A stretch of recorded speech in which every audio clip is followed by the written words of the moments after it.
is Jenny from Just Being Me, and you're listening to the Learning to Love Yourself podcast, the show that inspires you to put yourself first. Learning to love yourself on the path to happiness. Learning to love yourself on the path to happiness. Before we dive into today's episode, I've got something really powerful for you. If you've ever found yourself stuck in self-doubt, constantly second-guessing your decisions, or feeling like you just can't trust yourself, you're not alone. But the good thing is, it doesn't have to stay that way. I've created something to help you take that very first step, because that's the hardest one. It's called the Self-Belief Checklist, and it's a free tool to help you spot exactly where you're getting stuck and where you can start shifting things today. So look down in the show notes and get your free copy now. What happens when you don't take responsibility for yourself? I'm Jenny Field, self-belief expert, and we're going to look at why you should take responsibility for you. Taking responsibility for your own life, well, that isn't just about being organised or independent. It's about owning your energy, your reactions and your choices. And whilst that sounds really empowering, and it is, it also means facing some uncomfortable truths. Because if you're not taking responsibility for your own well-being, guess who you're expecting to do it for you? Everyone else. And that right there is where it all starts to fall apart. Because let's be clear, taking responsibility isn't the same as blaming yourself. It doesn't mean you caused all of the hard things that have happened to you. It doesn't mean that you should have done better in the past. What it does mean is choosing how you respond now instead of waiting for someone else to change so that you can feel better. It means asking, what do I need right now? Am I giving myself that? Or am I silently expecting someone else to do it for me?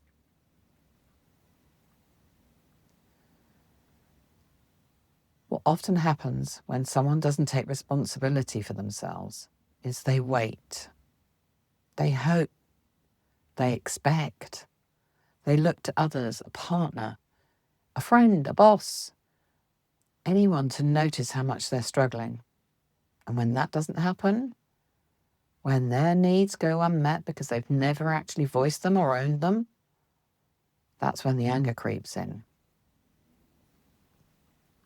Anger is such a powerful emotion, and it's usually covering up something deeper. It can come out as, they should know I'm not okay.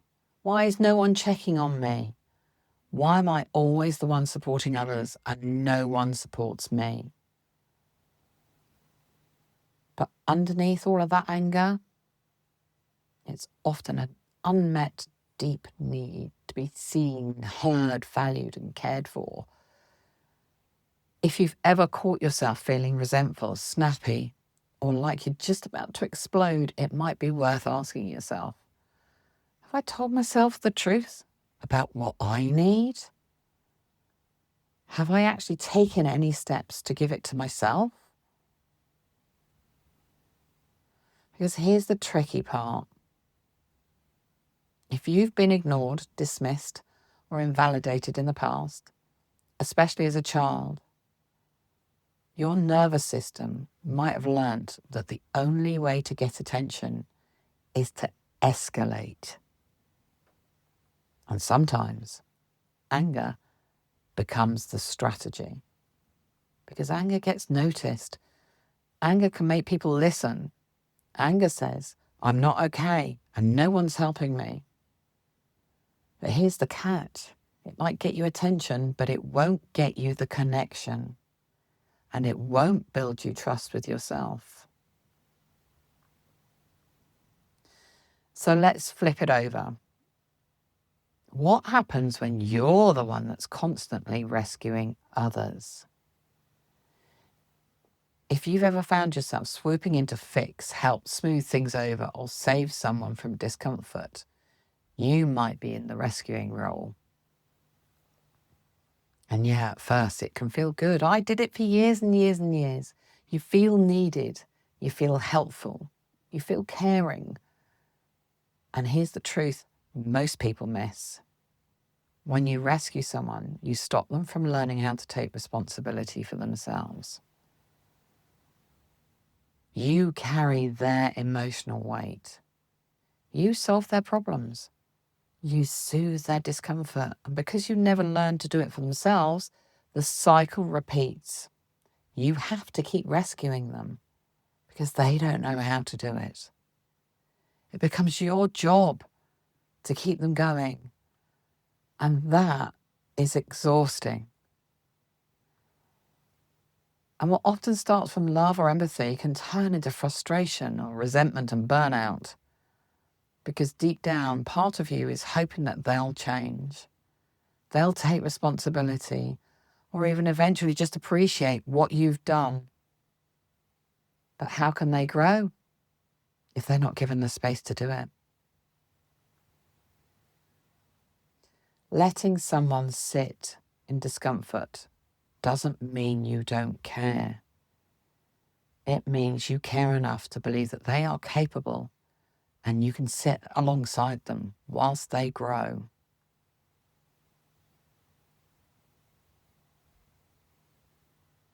When you sit in blame, you hand over all of your power. You say, I'm stuck because of them. This happened because of them. You wait, you spiral, and then you feel helpless. You wait, you spiral, and then you feel helpless. But when you shift into ownership, everything changes. You ask, what part of this is mine to change? You make different choices. You start meeting your own needs and you stop resenting people for not doing something they were never meant to do in the first place. I'm really sorry to tell you this, but no one is coming to save you. And I know that sounds harsh, but the reality is no one can live your life for you. No one else is responsible for your healing, for keeping you safe. And the moment you stop waiting for someone else to show up and rescue you and start showing up for yourself is the moment that everything in your world will start to shift. Because it's not about blame, it's about freedom. Owning your own stuff doesn't mean that you're failing or you're broken.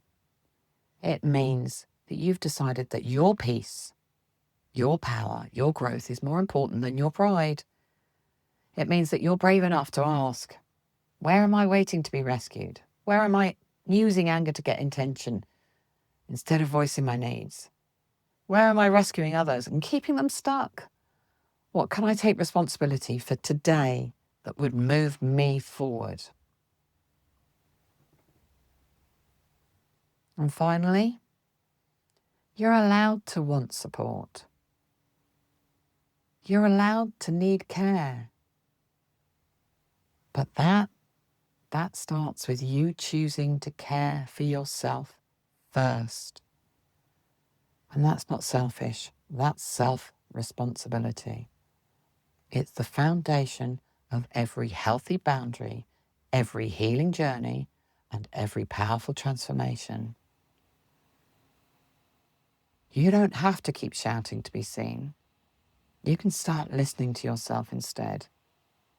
Because when you take responsibility for how you feel, how you show up, and what you need, that's when you finally start to feel free. Thanks for listening today. If you'd like to know more, you can find all the links down below. Oh, and don't forget to press subscribe so you can catch the next one. See you soon.